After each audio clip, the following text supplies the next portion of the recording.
کہ نماز پڑھتے رہو، حرام کاری کرتے رہو، چلے گا؟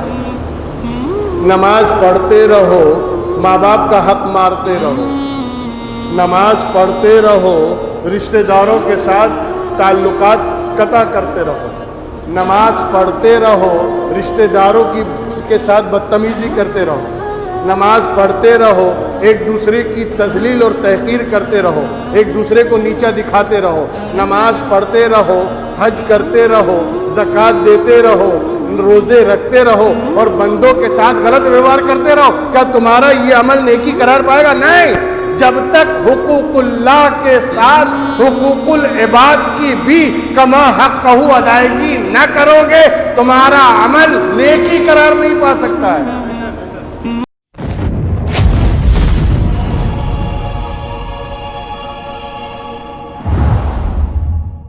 لیس البر ان تولوا وجوہکم قبل المشرق والمغرب، تم اپنے چہرے کو مشرق کی طرف گھما لو یا مغرب کی طرف پھیر لو، اس کا نام نیکی نہیں ہے، بلکہ اصل نیکی کیا ہے؟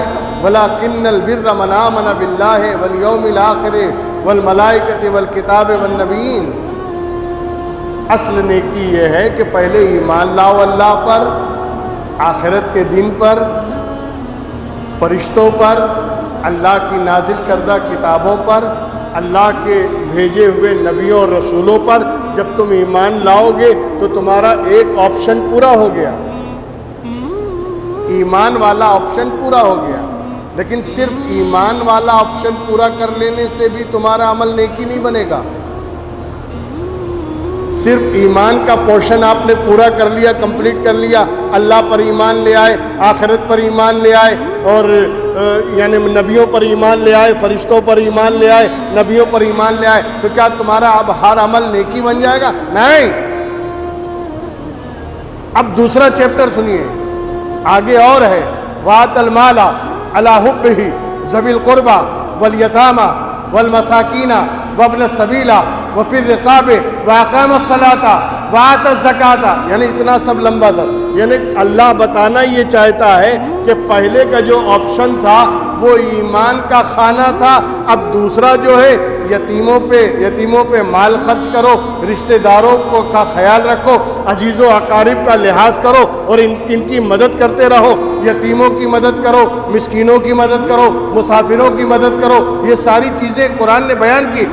ان شارٹ، مختصر میں اللہ کہنا یہ چاہتا ہے کہ صرف ایمان کے آپشن کو کمپلیٹ کر لینے سے تمہارا عمل نیکی قرار نہیں پائے گا جب تک حقوق اللہ کے ساتھ حقوق العباد کو بھی پورا ادا نہ کرو۔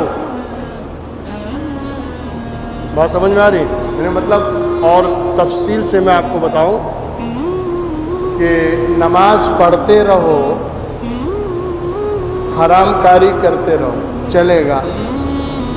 نماز پڑھتے رہو، ماں باپ کا حق مارتے رہو، نماز پڑھتے رہو، رشتہ داروں کے ساتھ تعلقات قطع کرتے رہو، نماز پڑھتے رہو، رشتہ داروں کے ساتھ بدتمیزی کرتے رہو، نماز پڑھتے رہو، ایک دوسرے کی تذلیل اور تحقیر کرتے رہو، ایک دوسرے کو نیچا دکھاتے رہو، نماز پڑھتے رہو، حج کرتے رہو، زکوٰۃ دیتے رہو، روزے رکھتے رہو اور بندوں کے ساتھ غلط ویوہار کرتے رہو، کیا تمہارا یہ عمل نیکی قرار پائے گا؟ نہیں، جب تک حقوق اللہ کے ساتھ حقوق العباد کی بھی کما حق ادائیگی نہ کرو گے تمہارا عمل نیکی قرار نہیں پا سکتا ہے۔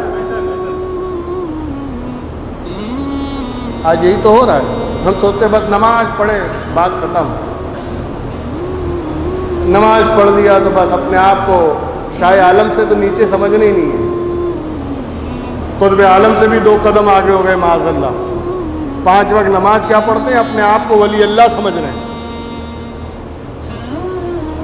اور دوسرے معاملے میں دیکھو، دوسری طرف دیکھو تو رشتہ داروں کے ساتھ، عزیز و اقارب کے ساتھ، احباب کے ساتھ، اللہ کی مخلوق اور اللہ کے بندوں کے ساتھ ویوہار اتنا غلط ہے، پھر اپنے آپ کو نیک سمجھ رہے ہیں۔ تمہارا عمل نیکی قرار پا ہی نہیں سکتا جب تک حقوق اللہ اور حقوق العباد کو پیرالل لے کے نہ چلو.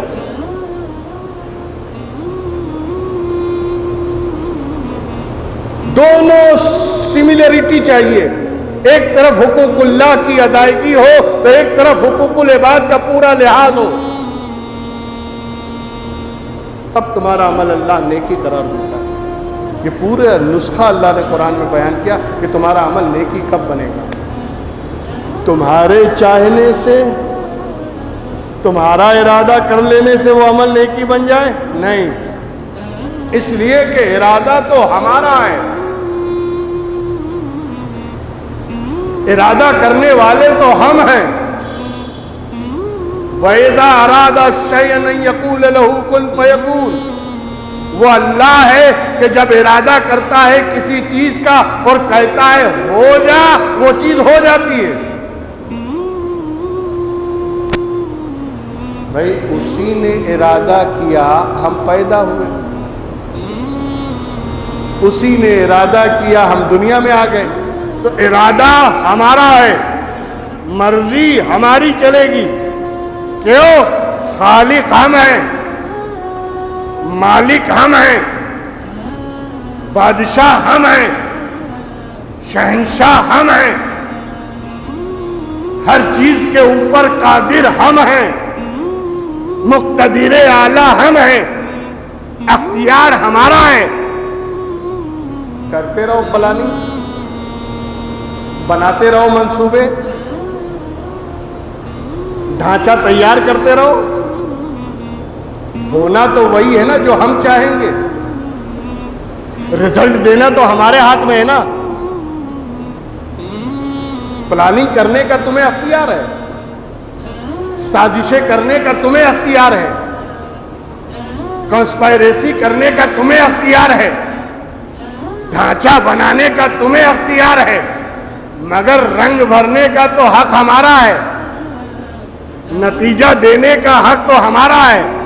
اس لیے کہ ہم نے پیدا کیا ہے, ہم جو چاہیں گے, ہم جب چاہیں گے اور ہم جیسا چاہیں گے ویسا کریں گے.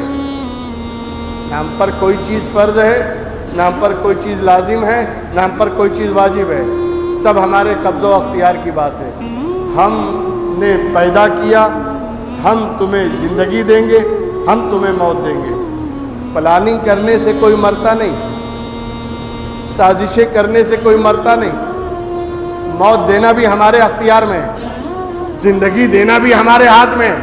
تو ہم جو کریں گے وہ ہماری مرضی کے مطابق, کیونکہ مالک ہیں تو مرضی ہماری چلے گی نا, خالق ہیں تو مرضی ہماری ہوگی. اور جب ہم نے اپنی مرضی سے, اپنے ارادے سے تمہیں پیدا کیا ہے, اسی لیے تو ہم نے نبیوں اور رسولوں کو بھیجا تاکہ وہ نبی, وہ رسول تمہارے پاس جا کر ہماری مرضی تمہیں بتائیں کہ ہم چاہتے کیا ہیں, ہماری مراد کیا ہے,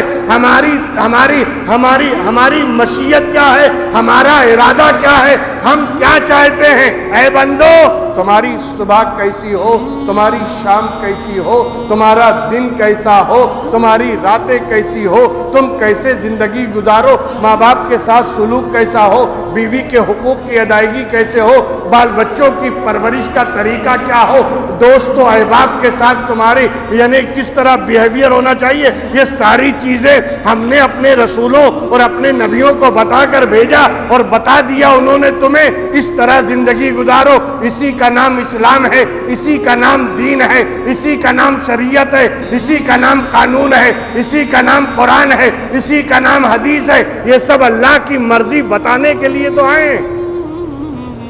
اگر اس کے خلاف جاؤ گے نا, اس کے خلاف چلو گے اور اپنی مرضی چلاؤ گے, چلاؤ, اختیار ہم ہی نے دیا ہے نا. اسی لیے تو ہم نے تم کو اختیار والا بنایا کہ دیکھیں تم کو تھوڑا سی پاور دے دیں, تھوڑا سا علم دے دیں, تھوڑی سی عقل دے دیں, آخر تم کرتے کیا ہو.